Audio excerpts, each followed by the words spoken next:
Next up we have Dawes from Sencha. One of the graphs you just saw. He's going to be defending the size of that graph. Defending? I don't need to defend it, I can explain it. Alright, so my name is Dawes. I'm, up until a month ago, I worked full time for Sencha. So I work for myself again, because I can make more money and still do the same job. So now I do freelance Sencha consulting and training. So I do all the official training for Asia Pacific for Sencha. So for XJS, which is our desktop framework, and Sencha Touch, which is our touch framework. I'll boot that up while we're doing that. So basically, Sencha's been around since 2006, quite a while. It's kind of been, in a way you could say, XJS and JQuery have been kind of like the two main desktop frameworks for quite a few years. Because we've got quite a few really cool widgets, which we'll see in just a sec when my machine decides to do something. So basically, we introduced our touch framework, when was that, about 3-4 years ago. We've rolled that into version 2 now. When we first released Sencha Touch, it only supported WebKit and only iOS and Android. Now we support pretty much everything. Even today I ran up a Sencha Touch app in Firefox desktop. So pretty much any HTML5 browser it now supports, which has been a problem for us for a while. As we saw on that slide there, jQuery has pretty wide support. We had pretty narrow support originally, but now we're kind of working with the actual browser companies to build out the different items. This is not working. Anyway, can I borrow your laptop for a sec? Yeah. Get this up, because this has just died. My OS X has died. It's not plugged in? No, but my PC's just... What do you need? I just need a web browser. Yep. So, yeah, my OS X has died. The highly stable OS X has died. Oh, that's cool. I've been installing too many toolkits, and it's done it in. So just a web browser is cool. Yeah. So anyway, Sencha's just had its conference about less than a month ago. So we've got a whole heap of new products coming out, and new versions, and new support levels, and all those sort of things. So we'll have a quick look at some Sencha stuff. Okay, I'll also go here, because I'd say a couple of main things Sencha's really good at. One is UI, and 2, docs. Like we've got the best looking docs in the industry. Waiting for the Telerik guys to pitch it. Whoops, not that docs. It's not my machine. This is like my dad can beat up your dad. Yeah. Oh, you got to make it interesting, you see. You suck. I've got to spin out a little bit. I'm not in sales anymore, but anyway. So we've got all our docs online like everyone else. We'll go to Sencha Touch because we're talking about Touch tonight. So basically, Sencha's Touch framework, you build it out of the box. You can build it once, deploy it to different OSs. On BlackBerry, you get a BlackBerry look and feel. On Android, you get an Android look and feel. On iOS, you get iOS look and feel. And on Windows Mobile, you get Windows Mobile look and feel. And as of a month's time, you'll get Tizen as well. So we're starting to support quite a few different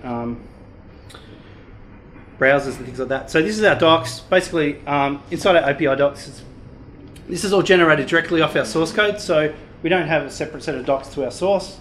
Our docs are in our source, and you can generate this too using an open source tool on GitHub that allows you to build pretty much anything in JavaScript into a doc. So even if you use jQuery or Kendo or whatever, if you comment your source code using, it's almost Java doc type syntax. You can also build your own docs.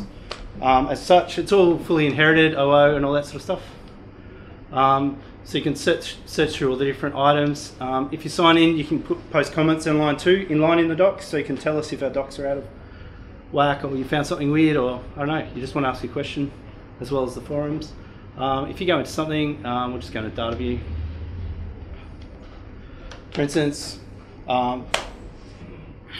so pretty much all the different configurations and methods and everything are all pretty well documented, so we can just click into that. So if we go into like, say, I don't know, git control, just pick something random, it'll go into that doc and says, returns the value of control, which is really helpful. So I always love showing dumb ones like that. But most of the more sophisticated ones are documented really well. And one of the really cool things is inside our docs, we've got a live view editor. So you can go in here and you can actually play with this. And it's like a live configuration tool. So you can actually play around with it in the docs and see what's going on. So that's one of the really cool things. You can also filter and find things up here. So everything in the entire docs, including our guides, our videos and everything, is indexable in our search. So you can just quickly get to that. You can also filter inside a class and all that sort of thing. And you can also, we've got a little special thing here, so you can show all the private, protected, depreciated, and all those sort of things. So if you're moving up from a previous version to a new version, you can see what's depreciated just by ticking on here, and it'll tell you if we find something that's depreciated. So any of these. So it says, all right, this is what you used to do, now use something else, and it'll tell you what to use. So the docs are really cool. All right, so the framework itself, if I go into here, we've got a whole series of products. We've got Sencha Touch, which is our touch framework. XJS is our desktop framework. GXT's a GXT hybrid of JavaScript and Google Web Toolkit, which is now called GXT. Sencha Architect's our drag and drop GUI editor, and basically what we can do with that is we can drag and drop apps together in a GUI style. You can pull data feeds in real time, manipulate the environment. As of the new version 3, you can also pull plugins in and you can reskin your app, which is something I was going to show you. Basically, so you can change your app from red to blue and all those sort of things just by clicking color pickers, and it will rebuild the Sass for you. All our frameworks are built on HTML, JavaScript, and CSS, but we use Sass and Compass to build our styles. Mainly because to build the base styles that we ship with, we found it a lot more flexible in what we could do. Under the hood, there's some pretty complex Sass that we've written under the hood. So as of Sencha Touch 2.2, and it's up to 2.3, we changed the themes and the way themes work. In the past, we had a theme and then you had to hack it and remove all the things you didn't want. Now we've got like a base theme that basically renders everything, and then you can add all your colors and theming that way as well. So you can sit on top of base theme without having to override all sorts of colors and stuff like that, which is really annoying if you've done any CSS before. Important. It's like, yeah, really. So we've also got a desktop packager, which is kind of like our native packager as well. We're moving away from our own native packager to PhoneGap, and now all our libraries officially support PhoneGap. So if you have any PhoneGap issues with Sencha, you can now go to Sencha, and we'll support that as well. We've just launched Sencha. Did you say you're moving away from your own packager? Yes, we're supporting it for the next 3 years, but we're slowly, because we want to be good at frameworks. We don't want to be good at packages. So the other people are better at it than us. So we went, let's just use. You can use that. You can use anything. You can use Titanium. You can use whatever you want to wrap it. Romobo. There's a whole heap of it. But one of the other things we have done that is a wrapper in a way, we've introduced a new product called Centerspace. Centerspace is a enterprise app where you basically can put any number of mobile apps inside one app on the mobile phone. So this is like our answer to BYOD, bring your own device. So instead of installing 20 apps on the person's phone, you can install all the mobile apps through Centerspace. Now, what makes Centerspace not just a PhoneGap wrapper? It's got full encryption, it's got VPN support, it hooks into single sign-on services. We've teamed up with some providers to do that, so you can even federate your Windows domain into that. So you can basically say, all right, federate the domain to all my web apps, and you can put anything from Salesforce to Google.com to your own apps in there, and it'll secure everything for you and isolate each app. One of the other really cool things it does is allows you to talk between apps as well. So we've introduced promises and things like that to enable you to basically throw global events, and any app that is listening to that can then do things like that. So one of the demos I was going to show as well is basically using Centerspace, where we're using the to-do app, and we basically add something to the JQuery to do, And we just had 3 lines of code, and then our JQuery app can now interact with Centerspace and handle all those things. Occur purely in the JavaScript level, or are you going through it's a customized Chromium build, so it's a replacement for PhoneGap in a way for enterprise. So, because a lot of enterprise companies, they've got a lot of apps, a lot of web apps and things like that, especially on mobile. And this just allows them to install one app on the machine, and then it's also centrally administrated. So you'll see here, this is the administrator panel. You can see who's logged in, all those sort of things, and you can allocate apps to different users. And as soon as that user leaves, or if they lose a phone, you just decommission that profile or reset the profile, and it immediately, as soon as that opens Centerspace, will wipe all the secure data out of there. So it's a bit like the Mac in that once the keys disappears, you can't unencrypt the data, and it automatically, because the keys are renewed, wipe everything off that device. Everything's synced back to the server, but you can do offline and all those sort of things. It's got secure local storage, all those sort of things. So we've wrapped all the different storage mechanisms with security as well. So it's a pretty cool enterprise tool.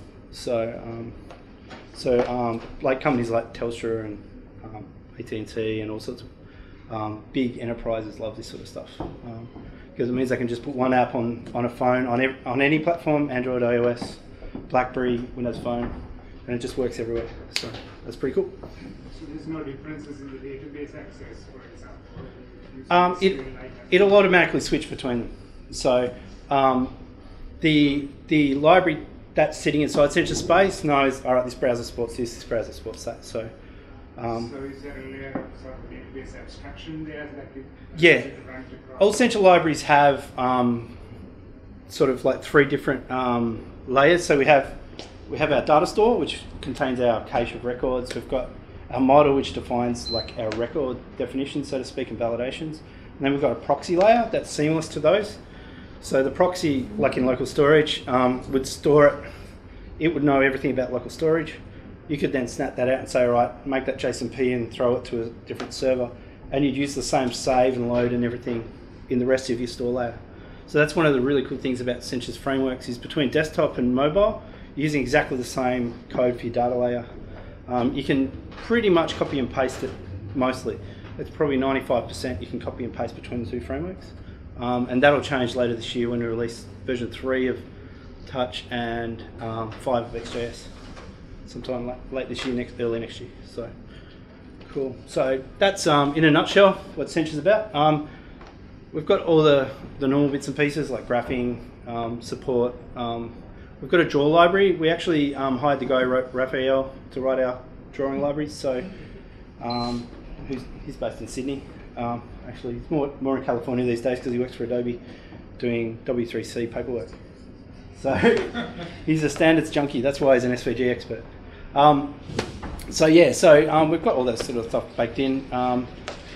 We also, you might have seen us in the press, Facebook said something silly and says HTML5 basically slow, and we re-released their app on HTML5 and made it faster than their native app. So if you go to fb.html5 is ready, you can actually have a play with the app and you can see how much faster it is than the native app that you got on your phone.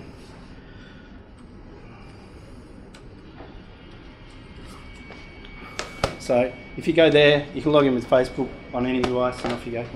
So so in a nutshell, that's Sencha. I could go further and start compare now. Licensing. There's 2 license models. It's GPL3 and it's commercial. Now, basically, if you're running an open source app, you can use it for free. Now, the caveat on that, and this is kind of like the thing all the JQuery people get up about, is if you create an open source system and then someone uses it and then sells it, they then have to use a commercial license.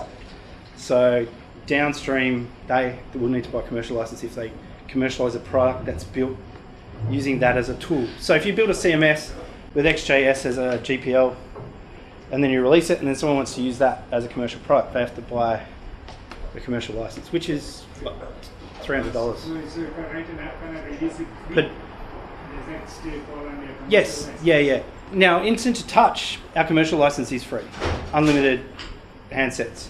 Now for embedded devices, it's different. There's OEM licensing, but that's like GPSs and stuff like that. But if you're just doing mobile apps like Android, iOS, it's free. Do as many as you like. We charge nothing. So where we make our money is on tools and services. Sencha Architect, which is a really cool app to build. So our visual designer, we also got a Eclipse plugin, and we're working on a Visual Studio plugin as well. So basically this is Sencha Architect, so you can just basically drag and drop all the different elements in and build your app, and off you go. And we've got some pretty big apps being built in this now. Some of them are like 400 or 500 views with all the data stores and everything. So on desktop apps, mobile apps, it's really simple. There's a couple of webcasts online where we actually build a business search and notes app on both desktop and mobile in 45 minutes.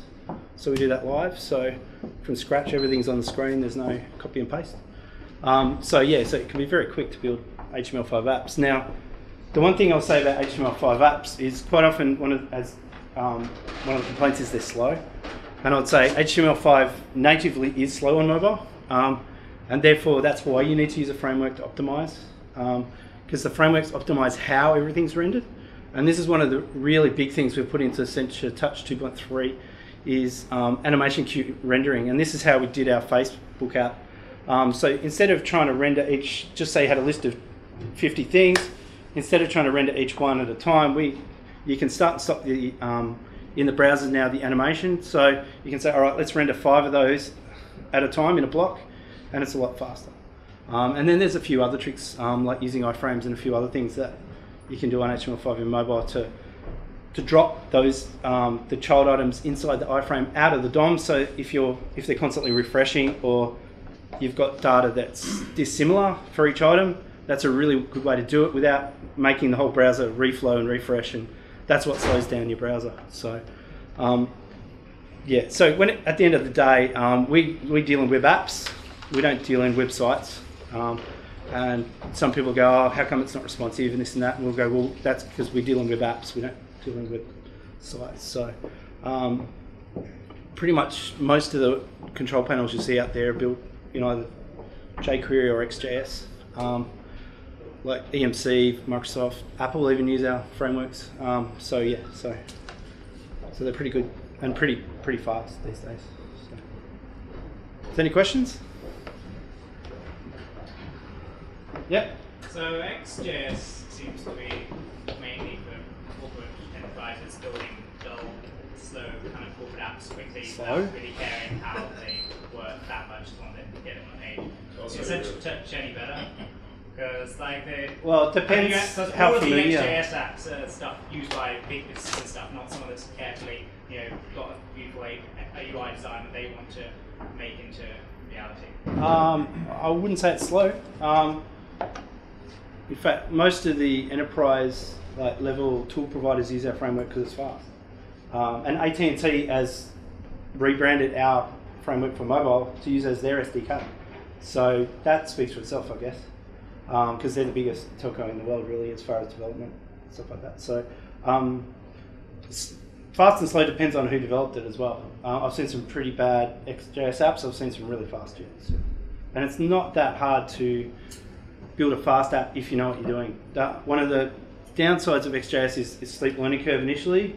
If you use normal JavaScript techniques, then you might get into trouble. There's a few, well, you can use normal to a degree, you can use them, but one of the things we've done is normalize the code across all browsers from IE6 through to the current browsers. Some other frameworks have chosen HTML5 only, but because we target enterprise market, even in Australia and Asia, you're talking 30% IE6, which most people go, oh, IE6 is dead, but in enterprise it's very much alive. But that's one of the issues we have to face. We have to address that market and address the new market. XJS is set for building enterprise corporate applications. Yes. It's always going to look like an XJS app, isn't it? No, it's not. No, because it's built with SAS. So. Because you don't find sort of, Have you seen Zero? Zero.com? XZero.com? Let's have a look. I'll just put Zero up as an example. This is one of our, you could say, So, xero.com. You can customize it down to the ground because it's just Sass. You can customize that using standard CSS. So, so these guys like have completely customized it. In fact, most people think this is just jQuery when they first see it. So let's see if they've got. Oh, come on, get out of the marketing and into that. So this is that's their UI there. So that's all XJS, and that's XJS 3, not even 4, the latest one. So that's using real CSS, not Sass. They're moving it to version 4, which is Sass. So if you want to change a whole app from the standard look and feel, like I'll show you what that is, because some people might not know.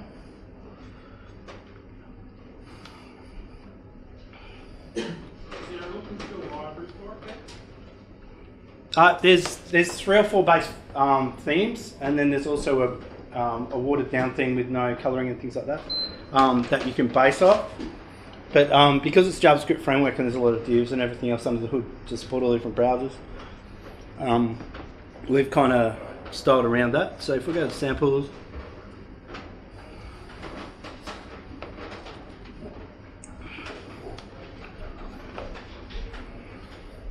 so out of the box it comes with 4 themes. This is Neptune, which can be easily customized, and then there's grey, blue, and then an accessibility theme. Accessibility obviously is the like 508 or is it WCAG for those government people. Supported, so screen readers can read this quite easily. We've got a lot of government clients, Bureau of Meteorology, Bureau of Stats, all those people are using XJS and Touch now. Mainly because of the accessibility support as well. So, so there's all these base themes, and the one they don't show in the docs here is the toned down one. Neptune's based on that toned down theme, same as Sencha Touch. So if you want to change that green bar from green to red, you just go to a toolbar mix in Sass terms, which is just like a CSS definition, you could say, and you could say, all right, I want a red toolbar. And it completely changes it. You can say I want it flat instead of bevel, I want it whatever you like. Anything you can do in HTML, CSS, you can do here quite easily. And with the variables, there's about 2,000 variables you can play with, framework specific, plus then you can add your own fonts, you can do whatever you like. So yeah, so earlier versions are a lot harder to skin. You could say a nightmare. That's where we got our bad name. Now with IE6, 7, you might say, well, how do we do CSS 3 there?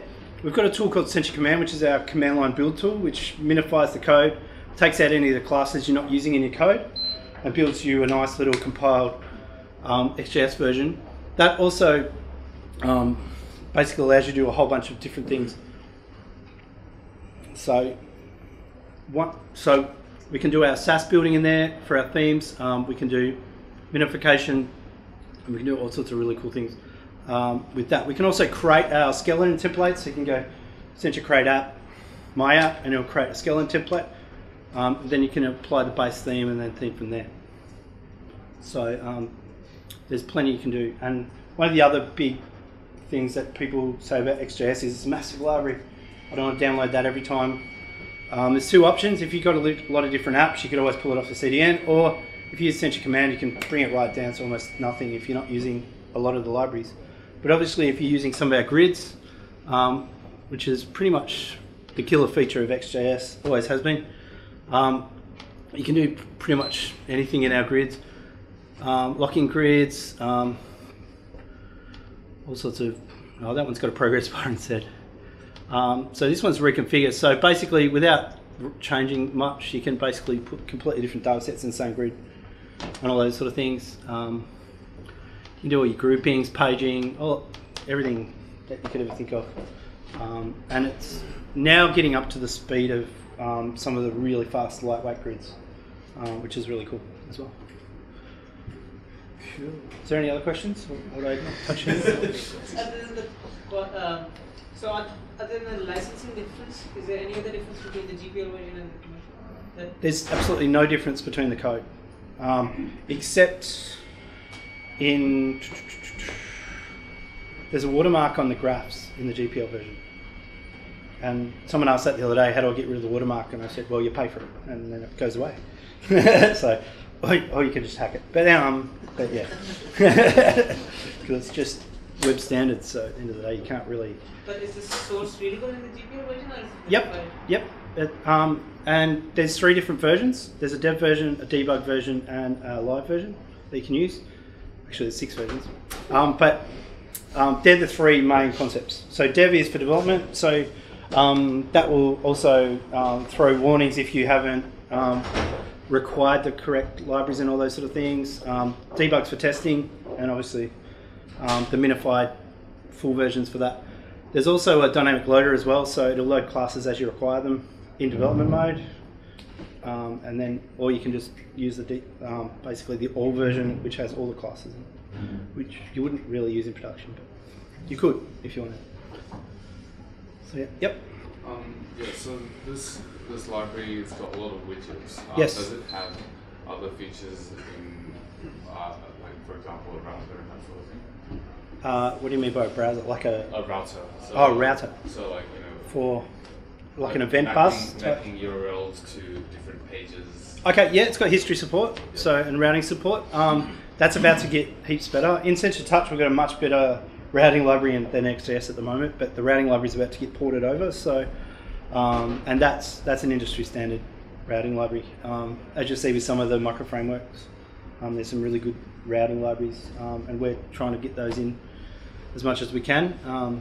Yeah, so, and we try to get features in as quick as we can, but we're supporting a lot of OEMs as well as enterprises and small people, so it makes it, like Telerik and some of the other guys, like it makes it a nightmare to support everyone, but you get there, so yeah. Cool. Is there any other questions? Yeah. I'll try not to do any comparisons, I'll let these guys get up, so people can decide for themselves.